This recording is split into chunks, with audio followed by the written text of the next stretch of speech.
Do you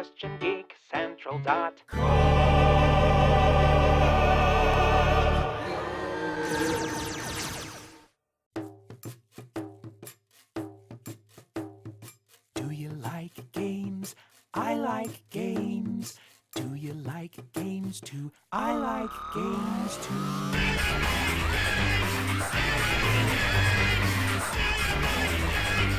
I like games too. Hey, I'm Peter Franson from ChristianGeekCentral.com and Spirit Blade Productions.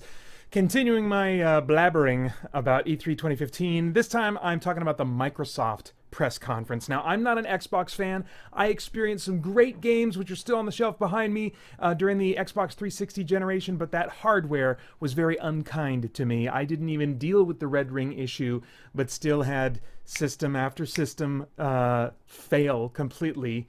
So, man, it's really undependable hardware in my opinion. And so, and they obviously did not win me over for this generation, but I'm still rooting for them to be competitive, because selfishly that will make Sony more competitive and give me better quality and the stuff that I want as a PS4 player right now.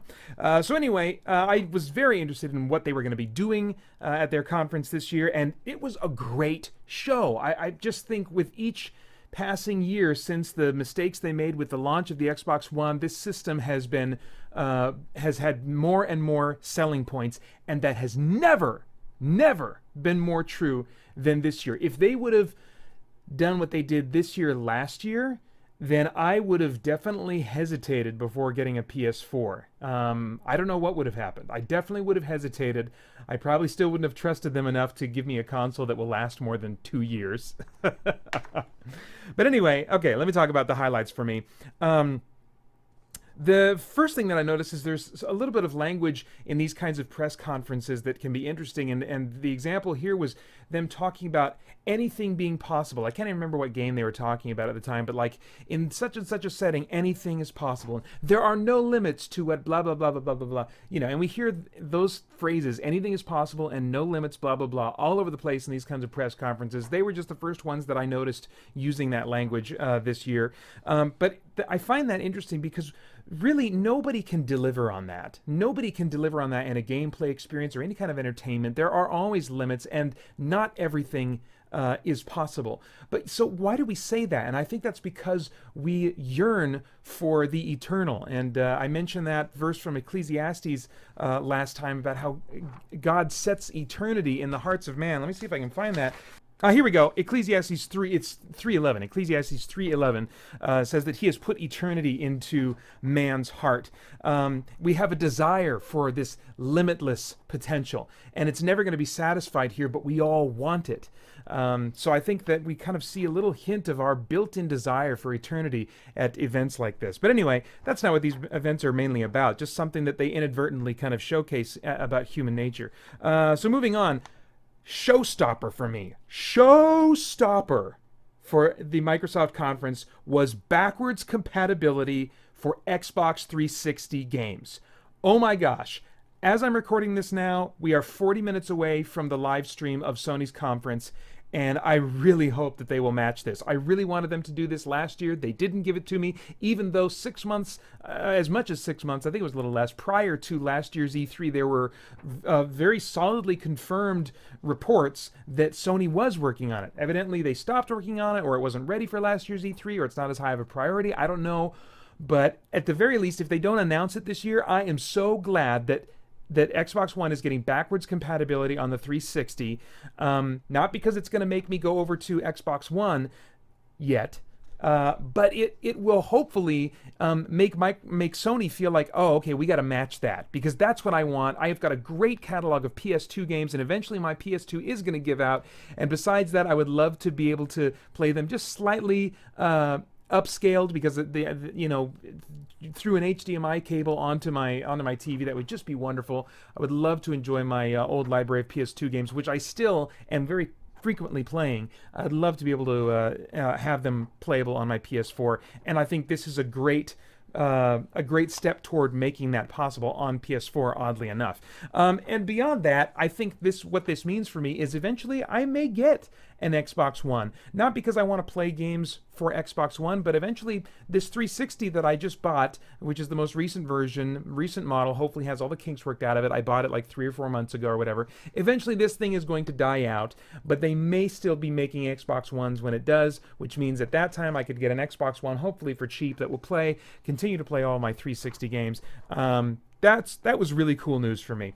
The new controller, the new Elite wireless controller for the Xbox One, looks really cool. It has some added buttons. You can swap around the faces of each of these buttons. I mean, it's really, I was like, I couldn't even wrap my head around the potential of this thing, but clearly it seemed to have a ton. So I'll be very curious to see and hear what people think of that controller. It looks fascinating. Fallout 3 comes for free with Fallout 4 when you buy it on Xbox One. That was interesting to me. Throughout the conference, I think were making choices and creating kind of like some. They were giving more and more value to the backwards compatibility. This was just one example of that, where Fallout 3 was going to be available when you purchase Fallout 4 on Xbox One. Fascinating. Let's see, PC mods. Todd Howard announced that PC mods for Fallout 4 will be usable for free on Xbox One. Boom. That was awesome. Now, I wonder if that's going to come through the Bethesda Net service, in which case it may also be possible that those mods will be available for free on PS4, but they're just saying it now at Xbox One because they got to deal with them or something. I mean, we'll see what the future holds as it all pans out. Sometimes things can seem to be exclusive features when they're announced at E3, and really you just find out that, they didn't say they were exclusive. Actually, you know what? Let me check that really quick. Okay, I just double checked, and it's interesting because right before he makes the announcement about the mods being transferable from PC to Xbox One games, they put up a little banner at the bottom that says exclusive offer, Fallout 3 comes with Xbox 4 or whatever, and then that goes away, but it's up there. And I remember when I was watching the conference that all I saw was exclusive, something. I managed to catch it, and then later on I never saw exclusive again, but I was wondering, what did I see there? It said exclusive, and I don't know if they were intentionally being deceptive or that was just happenstance that it worked out, but it almost gives the impression that, they put the word exclusive up there and then this thing about Fallout 3 coming with Fallout 4, but then right at that moment, as he's saying that is when as he's prepping to talk about mods, is when they put that little notice up there. He says, there's one feature I've wanted, and that's when they put up the Fallout 3 comes for free on Xbox 4, or Fallout 4, yeah, when you buy Xbox, whatever, you know what I'm trying to say. Anyway, so no, there is no indication that this feature is exclusive to the Xbox One version of Fallout 4. We'll just see if they remain silent for a while regarding this feature's existence on PlayStation 4. Sometimes they'll do that. They'll just be silent. They won't, so that you can infer what you will. Anyway, but that was like, wow, to have Fallout 4 at the Xbox One conference was a big potential sign of them associating with Xbox One. So we'll see if PS4 kind of gets the bad deal when it comes to features for Fallout 4. The tagline for The Division, this caught my ear. They said, there cannot be any hope for tomorrow if we don't fight for today.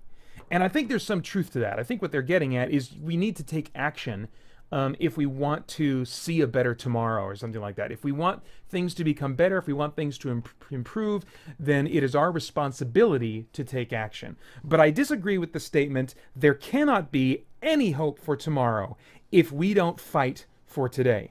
Because at the end of the day, we can fight for today, and that won't do anything. And there can still be hope for tomorrow. And there can be hope for tomorrow if we don't fight for today. Because ultimately, our hope, as believers in Jesus know, our hope does not come from what we can accomplish, what we can do. Now, we have a responsibility as believers to do what is right, to do what is good, to contribute to a better world.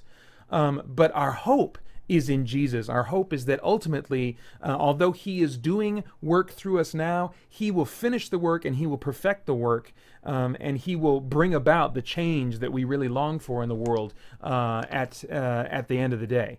Not us. Let's see here. What else?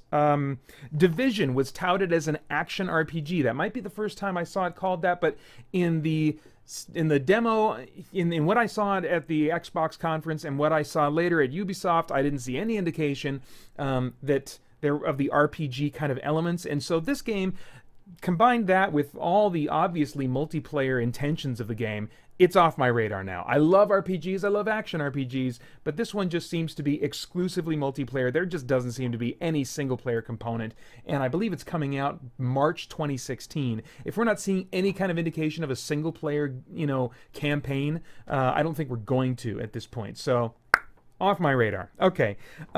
Rainbow Six Vegas comes free.